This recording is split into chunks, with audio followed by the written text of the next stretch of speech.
오늘 우리에게 주시는 말씀, 그리스도 예수의 좋은 일꾼이 되라, 이런 제목으로 말씀을 전합니다. 오늘 말씀은 사도 바울 선생님이 그의 제자 디모데에게 주시는 말씀입니다. 누구를 만나느냐에 따라서 우리의 인생이 좌우될 수 있습니다. 사랑하는 성도 여러분, 우리 교사 여러분, 내 일생에 존경하는 그런 스승이 있나요? 선생님이 계신가요? 학교에서 없다 할지라도 교회에서 좋은 선생님들이 되어주셨으면 합니다. 어제 교사 세미나를 하면서도 우리 교사들에게 부탁을 드렸습니다. 좋은 교사가 되어주십시오. 교사의 말 한마디가 앞으로 자라는 우리 다음 세대들, 우리 자녀들, 젊은이들 인생을 좌우할 수 있습니다. 오늘 6절 말씀에 다음과 같이 말씀하고 있습니다. 6절 말씀 다 같이 볼까요?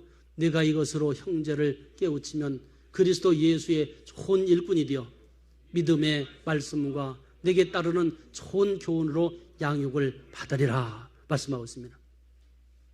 말씀으로 형제를 깨우치는 이 사명을 감당하는 것 누굽니까? 교사입니다. 먼저 교사가 말씀으로 예수로 충만할 때 그 예수의 영이 우리 제자들에게 안내해주고 우리 제자들에게 영향력을 끼칠 수 있는 것입니다. 그러므로 좋은 일꾼은 예수를 따르는 제자이어야 합니다. 내 생각, 내 철학, 내 사상을 전하는 것이 아니라 오직 예수, 오직 복음. 사도 바울은 오직 예수만 전했습니다. 예수만, 이 복음만 전했던 것입니다. 이 복음 외에 다른 것을 전하면 저주를 받으리라, 저주를 받으리라 강력하게 갈라디아서 말씀하고 있잖아요. 내 말을 전하는 것, 내 사상을 전하는 것, 이것을 전한다면 나는 그리스도의 종이 아니라, 그렇게 말했습니다. 진정한 그리스도의 종은, 진정한 교사는 예수만 전하는 교사인 것입니다. 그렇다면 예수 그리스도의 좋은 일꾼이 되려면 어떻게 될까요? 첫 번째로 주시는 말씀 볼까요? 경건에 이르도록 자신을 연단하라, 이렇게 말합니다. 7절 말씀 같이 보겠습니다.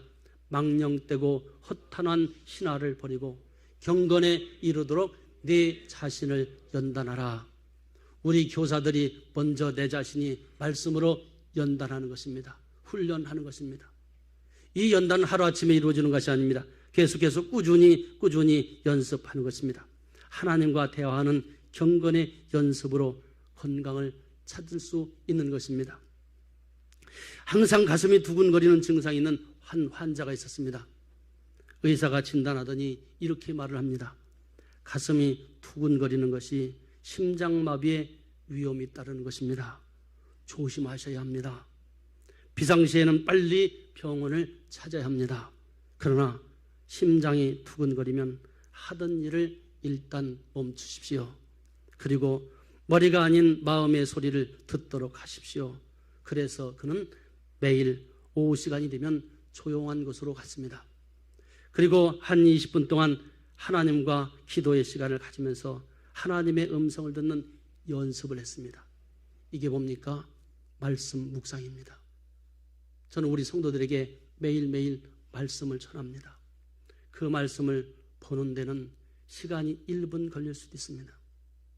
그런데 5분 걸릴 수도 있고 10분 걸릴 수도 있고 한 절의 말씀이자 말씀을 보면서 하나님의 음성을 듣는 시간을 갖는 것입니다. 아내와 연애할 때처럼 종종 걸리던 숲속을 그는 걸었습니다. 그리고 그곳에서 자라고 있는 밤나무들의 열매를 보면서 하나님께 감사했습니다. 식물들을 보고 꽃을 보고 여기에 예쁜 꽃이 있잖아요. 이 꽃을 보고 참 아름답다, 예쁘다, 이 말이 나오는 사람은 그 마음이 아름다운 사람입니다. 꽃을 봤는데도 아름다운지 안 아름다운지 표현하지 못하는 선 마음이 묻어있다는 증거입니다.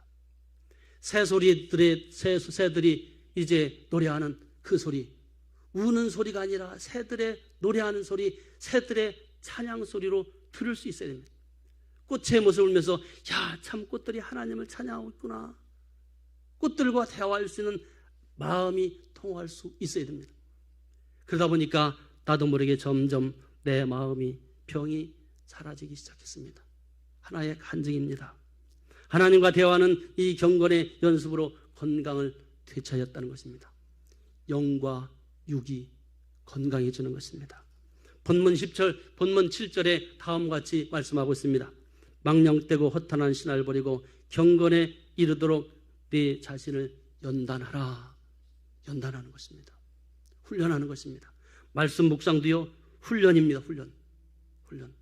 한 번 보고 또 계속해서 연단하는 사람입니다.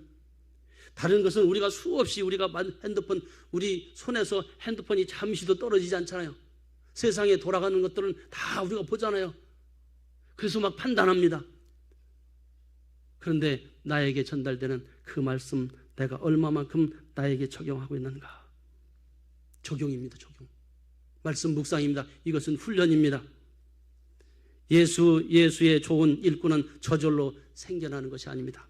자신을 연단하는 철저한 훈련을 통해서 경건에 이르기를 노력해야 하는 것입니다. 경건에 이르도록 자신을 연단해야 합니다. 나를 단련하고 훈련시켜야 되는 것입니다. 군인들도요, 그냥 군인들이 되는 것이 아닙니다.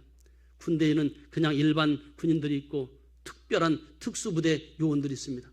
이들은요, 계속해서 훈련합니다. 계속해서. 밤에도 훈련, 새벽에도 훈련, 이 혹한 추위 속에서도 혹한 이 훈련 속에서는요, 밖에서 잠을 잡니다. 어떤 때는 일주일 내내 잠을 안 재울 때도 있습니다. 이렇게 훈련시킬 때 정예의 군사가 되는 것입니다. 어떤 적이 와도 두렵지 않게 되는 것입니다. 우리 성도들도 똑같습니다. 말씀의 훈련입니다. 경건의 훈련입니다. 그럴 때 우리가 정말 주님이 기뻐하는 그런 믿음의 용사들이 될 수 있는 것입니다. 우리 교사들은 경건에 이르는 훈련을 하는 그런 교사들이 되시길 바랍니다. 두 번째로 주시는 말씀 뭘까요? 예수 그리스도의 좋은 일꾼이 되려면 제자들에게 믿음의 본이 되어야 합니다. 여러분마다 어떤 본이 되는 사람이 있습니다. 나는 저 사람을 본받고 싶다. 저 사람을 본받고 싶다. 그죠? 하나의 어떤 본이 되는 사람이 있잖아요. 그런데 사도 바울은 모든 사람들에게 본이 되는 사람입니다. 그런 삶을 살았습니다. 12절에 다음과 같이 말합니다. 누구든지 내 연소함을 없인 여기지 못하게 하고 오직 말과 행실과 사랑과 믿음과 정절에 있어서 믿는 자에게 본이 되라. 이렇게 말합니다. 여러분, 후안 카를로스 오르티즈의 저서 잘 아시죠? 주님과 동행하십니까? 이런 책 한참 저희 젊은 시절에 이제 유행했던 그런 책이기도 합니다. 여기에 나오는 내용이 있습니다. 볼만한 묘기 가운데 하나는 공중 그네타기입니다. 이 서커스이잖아요. 서커스 보면 공중 그네타기. 이 사람들 이제 막 그 외줄을 줄타기 하잖아요. 왔다 갔다 하기도 하고 이제 걸어가는데 우리가 밑에서 볼 때는 아찔아찔하잖아요. 떨어질 것 같잖아요. 떨어질 것 같습니다. 그런데 이들은 참 잘 이 묘기를 펼치고 있습니다. 저러다가 떨어지기도 하면 어떻게 하나 하며 보는 이들의 마음을 조마조마하게 합니다. 한 번은 고개사에게 물어봅니다. 어떻게 그처럼 완벽하게 공연을 할 수 있습니까? 어쩌면 이렇게 완벽하게 한치의 오차도 없이 그렇게 모든 사람들에게 감동을 주는 고개를 합니까? 한 번도 떨어져 본 경험이 없지 않습니까? 물어봤습니다. 그런데 의외의 대답이 나왔습니다. 아닙니다. 우리도 떨어집니다. 그가 대답했습니다. 그런데요, 우리가 공연할 때마다 떨어집니다. 하지만 눈치를 못 채는 것입니다. 떨어졌지만 사람들은 그것이 떨어진 것으로 보는 것이 아니에요. 하나의 진행 과정으로 보는 것입니다. 노련하게 하는 것이죠. 이것이 어디에서 오나요? 훈련 속에서 나타납니다. 계속해서 훈련합니다. 그런데 고개사들은 밑에 그물을 치기 때문에 절대로 두려워하지 않습니다. 내가 떨어진다, 설상 떨어진다 할지라도 나를 받쳐주는 것이 있기 때문에 그들은 두려워하지 않습니다. 안전하다는 신뢰감이 모든 일을 성공하게 하는 힘이 있습니다. 사랑하는 여러분, 우리의 뒤에는 누가 계신가요? 주님이 계시잖아요. 주님이 우리를 받쳐주잖아요. 우리 교사들에게 이런 믿음이 있기를 바라고, 우리 성도들에게 이런 믿음이 있기를 바라고, 우리 자라나는 청년들에게 주님이 나와 함께 하신다. 이 믿음이 있게 되길 바랍니다. 부모는 우리를 영원히 책임지지 않더라고요. 저도 저희 아버님이 고등학교 3학년 초에 세상을 떠나셨습니다. 너무나도 슬퍼서 울었습니다. 부모님이 나의 곁에 있어주지 않더라고요. 그때부터 더 주님을 가까이 했습니다. 주님만 의지했습니다. 그런데 그 주님은 언제든지 제가 아버지 하고 부르면 제 곁에서 다가와 주시고 저를 안아주시고 내 육신의 아버지보다 더 따뜻한 모습으로 제게 다가오셨습니다. 사랑하는 성도 여러분, 사랑하는 우리 교사 여러분, 우리 청년 여러분, 주님이 함께 하세요. 주님이 함께 하세요. 내가 밤길을 걷는다 할지라도, 내가 위험한 골짜기를 갈지 할지라도 주님이 나와 함께 하신다는 이 확신을 가지고 나아갈 수 있게 되기를 바랍니다. 특히 우리는 말과 행실과 사랑과 믿음과 정절에 있어서 오늘 사도 바울이 그의 사랑하는 제자 디모데에게 주셨던 이 말씀을 나에게 주시는 말씀으로 여기고, 내가 우리 사랑하는 제자들에게, 내가 만나는 사람들에게, 우리 자녀들에게 말 한마디 한마디 할 때마다 희망이 되는 말, 소망이 되는 말, 생명을 살리는 언어가 나올 수 있는 그런 우리 교사들 되시기를 주님 여러분 축원합니다. 세 번째 우리에게 주시는 말씀, 성숙함을 모든 사람에게 나타내야 한다 하는 말씀입니다. 15절 말씀 같이 볼까요? 이 모든 일에 전심전력하여 너희의 성숙함을 모든 사람에게 나타나게 하라. 이것이 사도 바울의 모습입니다. 중국의 유명한 피아니스트가 있습니다. 류숙균이라는 사람인데 차이코프스키 콩쿠르에서 입상하면서 세계적인 찬사를 받을 정도로 아주 뛰어난 사람이었습니다. 그런데 어느 날 이가 정치적인 그런 붓에 휘말리게 됐습니다. 그래서 그가 정치적 음모에 연루되어 감옥에 갇히게 됐습니다. 무려 6년 동안 감옥에서 보내야 했습니다. 6년을 마치고 나왔을 때 그는 연주회를 하기 시작했습니다. 사람들이 생각할 때, 아니 6년 동안 그 감옥에서 피아노를 제대로 칠 수도 없는데 어떻게 할 수 있을까 하는 의문의 눈초리로 바라봤습니다. 그런데 그는 다음과 같이 말했습니다. 천만에요. 나는 감옥에서도요 피아노를 연습했습니다. 그 머릿속에는 피아노가 들어있었습니다. 그래서 악보를 이제 건반을 그려놓고 그 감옥에서도 계속 하루에 6시간 이상 연습을 했던 것입니다. 여러분, 연습하는 것입니다. 우리 교사들도 우리 제자들을 위해서 준비하는 것입니다. 준비하는 것. 우리 구역장님들도 구역원들을 위해서 말씀을 가지고 준비하는 것이잖아요. 그럴 때 우리 제자들에게 영향력을 끼칠 수 있는 것입니다. 그의 실력은 조금도 달라지지 않았습니다. 녹슬지 않았습니다.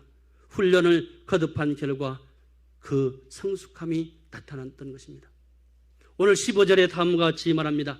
15절 말씀, 이 모든 일에 전심전력하여 너희 성숙함을 모든 사람들에게 나타나게 하라. 그런데 이 원문에서 보면 능동형 명령입니다. 이것은 너는 지금 스스로 믿음의 성숙함을 위해서 힘써야 한다, 이런 뜻인데, 이 성숙함을 개역성경에서는 진보라고 번역하면서 표준 새번역에서는 그대가 발전한 모습을 모든 사람들에게 드러나게 하라. 발전한 모습이 보이는 것입니다. 신앙생활을 1년, 2년, 몇십 년 했으면 우리의 모습이 변화되잖아요. 수없이 말씀을 듣잖아요. 말씀을 들으면 변화되잖아요. 좋은 말씀을 수없이 듣습니다. 그 말씀을 듣고 평가의 대상이 아니라 내 자신이 먼저 변해야 됩니다. 우리 앞에 나와서 우리 기련이도 허찬이도 또 우리 청년들이 앞에 나와서 막 나로부터 시작되리라, 나로부터 시작되리라 찬양을 불렀잖아요. 나부터 시작되는, 나부터. 내가 변해야 교사가 변해야 우리 학생들이, 제자들이 변하는 것이죠. 변하는 것이죠. 나는 변하지 않고 당신 변하세요, 당신 변하세요. 귀만 높아가지고 변하라고만 외친다면 정작 본인은 변하지 않고 변화라고 외친다면 이것은 모순된 것 아닌가요? 그렇습니다. 여기서 신앙은 진보가 있어야 하는 것입니다. 교회는 오래 다녔지만 신앙이 제자리에 있고 그저 앉아서 판단만 하고 있다면 그 사람은 신앙이 발전하지 않는 사람입니다. 죽은 신앙입니다. 자라지 않는 신앙입니다. 신앙이 살아있다면 반드시 어제보다 오늘이, 오늘보다 내일이 우리는 발전해야 됩니다. 우리 기련이가 앞에 나와서 찬양하는 모습을 보니까 눈물이 나더라고요. 눈물이. 우리 기련이가 전성기로 돌아왔구나. 제가 이 교회 왔을 때 똑똑한 이 기련이, 똑똑한 기련이, 미안해 기련이 혼자 얘기해서, 기련이 아주 총명한 기련이었어요. 그런데 주님을 만나니까 변화되잖아요. 우리 앞에 있는 우리 청년들이 갈 때 모습과 지금 모습 달라졌어. 얼굴이 너무 멋쟁이가 됐어요. 멋쟁이. 예쁘고 멋있고 자랑스러운 그런 모습을 뺐어요. 예수를 만나면 변화되는, 예수를 만나면. 예수를 만나면 내 인생이 변화되는 거예요. 내 안에 복음으로 예수로 충만하면 변화된 인생이 됩니다. 꿈이 달라져요. 꿈이 생깁니다. 꿈이. 내가 예수를 만나면 꿈이 생깁니다. 목표가 생깁니다. 목표가. 그리고 하나님이 나를 이끌어 가세요. 위대한 하나님으로, 사람으로, 하나님의 삶으로 이끌어 가십니다. 교사의 믿음이 성숙한 분량만큼 우리 학생들이, 청년들이 믿음이 성숙하기 때문에 그렇습니다. 교회 학교가 굉장히 안정이 돼가고 있어요. 너무 감사해요. 교회 학교가 막 세대 교체가 되면서 또 다른 학생들이 오고 이렇게 그러면서 가만히 모습 보면 너무나도 변하고 있어요. 아이들이 차분하게 예배 드리는 모습 볼 때 너무 감사해요. 왜 그럴까요? 교사들이 있기 때문에 그렇습니다.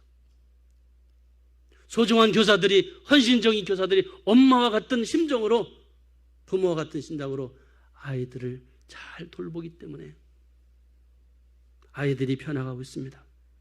그래서 사도 바울 역시 그렇게 말하고 있습니다. 내가 이미 얻었다함도 아니요 온전히 이루었다함도 아니라 오직 내가 그리스도 예수께 사로잡힌 바 된 것을 잡으려고 달려가노라.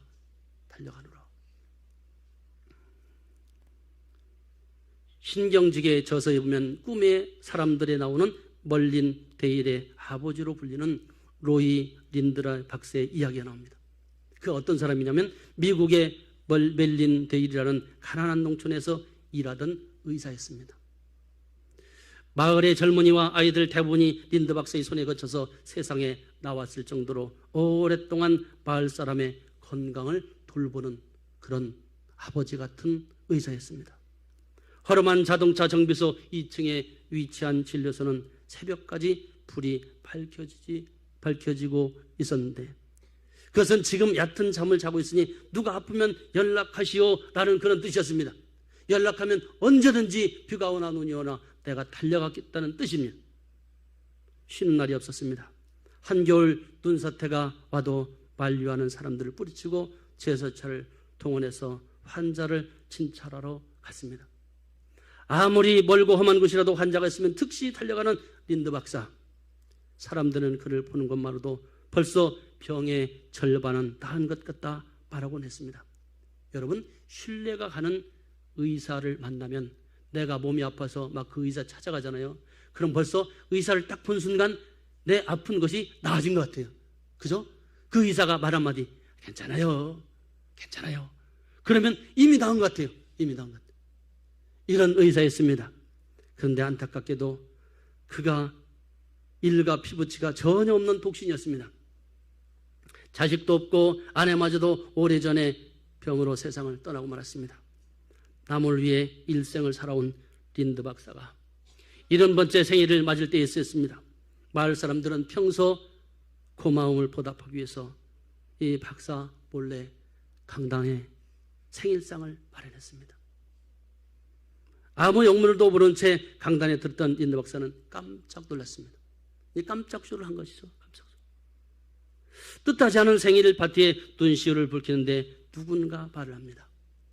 이런 날 린드 박사의 자녀라도 하나 있었더라면 얼마나 좋을까, 그런 말을 했습니다. 그런데 이 말이 끝나자마자 무섭게 한 꼬마가 일어나 소리치듯 말했습니다. 제가 박사님 아들이에요. 그랬더니 이번에는 다시 옆에 앉았던 여자아이가 일어나서 제가 박사님 딸이에요. 여기저기서 제가 박사님 아들이에요. 제가 박사님 딸이에요. 나중에 보니까 모두 일어나서 제가 박사님의 아들이에요, 딸이에요 말하는 것이었습니다.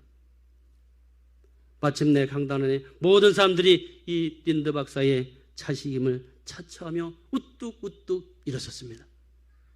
아니, 이 사람들이 감격에 이미 눈시울이 뜨거워진 린드 박사는 자신을 향한 수많은 자식들을 자랑스러운 눈길로 바라봤습니다. 일꾼에게 주어진 아름다운 모습이 아닐까요? 왜 이렇게 기분이 좋습니까? 우리 젊은 청년들이 정말 잘 자라는 모습 보니까 왜 이렇게 기분이 좋습니까? 마치 내 자식과 같은 그런 마음 아닌가요? 이 우리 마음이 아닌가요? 이게 누구의 은혜입니까? 하나님의 은혜이죠. 누구의 수고인가요? 우리 교사들의 수고인 것입니다. 우리 교사들에게 박수 한번 칠까요? 감사합니다. 비록 열악한 우리 광원교회 교회학교 교사 여러분, 말씀을 맺습니다. 열악한 환경일지라도 감사의 마음을 갖고 제자들에게 긍정의 마음과 감사의 마음, 그리고 소망의 마음 한마디 한마디 할 때마다 잘할 수 있어. 너는 큰 인물이 될 수 있어. 꿈을 가져라. 꿈을 가져라. 용기를 가져라. 내가 너를 사랑한다. 힘과 용기를 주고 희망을 주는 우리 교사들이 되시기를 주님으로 축원합니다. 그 마음속에 우리 앞길이 창창한 이 젊은이들 마음속에 복음을 심어주면, 예수를 심어주면 이들은 나라를 구할 수 있는 사람들이고 세계를 복음으로 변화시킬 수 있는 위대한 사람들이 여기 있는 것입니다. 교사 여러분들이 지도하는 어린이들, 학생들, 청소년들, 청년들, 이 시대의 위대한 하나님의 사람들로 자랄 수 있도록 열심과 기도로 지도해 주시기를 당부드립니다. 우리 성도들은 그저 우리 청소년들이, 청년들이 배고프지 않도록 간식도 제공해주고 기도해주고 잘한다 격려해주고 교육자들에게 힘주고 그러면 되는 거예요. 우리 주일학교가 유치원부가 발전되면 청소년부가 발전됩니다. 청소년부가 발전되면 청년부가 일어납니다. 교회가 살아납니다. 교회가 젊어집니다. 이 일을 우리 모두가 했으면 좋겠습니다. 그래서 이 교회 출신의 위대한 인물들이 이곳에서 나올 수 있게 되기를 그렇게 저는 기도합니다. 믿음과 사랑이 본이 되고 전심전력으로 성숙을 나타내는 복된 우리 교사들이 다 되시기를 바라고, 또 배후에서 기도해 주시는 우리 성도님들, 교회학교 관심과 교사들을 위해서 관심과 기도를 해주셔서 우리 광원교회가 행복한 교회, 젊은 교회, 살아 움직이는 교회, 생명력 있는 교회, 예수로 충만한 그런 교회가 되기를 주님의 이름으로 축원합니다. 기도하겠습니다. 하나님 아버지, 은혜를 감사합니다. 누구에게나 업신여김 받지 아니하도록 영적 실력을 갖추는 하나님의 사람들이 되게 하여 주옵소서. 그리스도 예수의 좋은 일꾼이 되기 위하여 오늘 삶을 살게 도와주시옵소서. 상대를 가르치기에 앞서 내 자신이 하나님 앞에서 바른 마음을 가지고 경건에 이르도록 힘쓰게 도와주시옵소서. 믿음과 사랑의 본이 되게 하시고 전심전력으로 성숙을 나타내는 복된 교사들과 우리 성도들 되게 도와주시옵소서. 특별히 우리 청년들에게, 우리 청소년들에게 주님 찾아와 주시고 인격적으로 만나 주셔서 이들의 삶이 주님이 기뻐하시는 삶으로 변화될 수 있도록 역사해 주시옵소서. 감사하고 존귀하신 예수님의 이름으로 기도 올리옵나이다.